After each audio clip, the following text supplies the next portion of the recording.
ఇక మహానాడు ముగింపు ప్రసంగంలో వైసీపీపై ఏపీ సీఎం చంద్రబాబు విరుచుకుపడ్డారు. అహంకారంతో విర్రవీగిన జగన్ కి కడప ప్రజలు బుద్ధి చెప్పారన్నారు. వై నాట్లు, గొడ్డలిపోట్లు టీడీపీ రాజకీయం కాదన్నారు.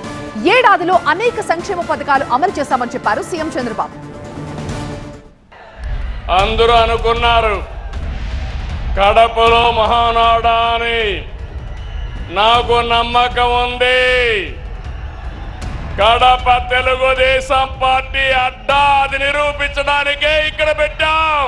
తమ్ముళ్ళు ఇప్పుడు నుంచి కష్టపడితే 2029లో 10కి 10 సిద్ధమా అని అడుగుతున్నా మిమ్మల్ని. వైనాట్లు, గొడ్డలి పోట్లు అనేది మన రాజకీయం కానే కాదు.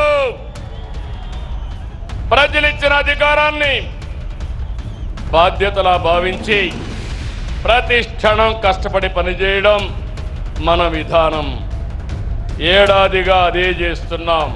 దేశంలో ఏ రాష్ట్రమైనా 64 లక్షల మందికి పింఛన్లు ఇస్తున్నారా అని అడుగుతున్నా. సవాలు విసురుతున్నా. ఏడాదికి 33,000 కోట్లు ఒక్క పింఛన్కే సంక్షేమ కార్యక్రమాలు ఇస్తున్నాం.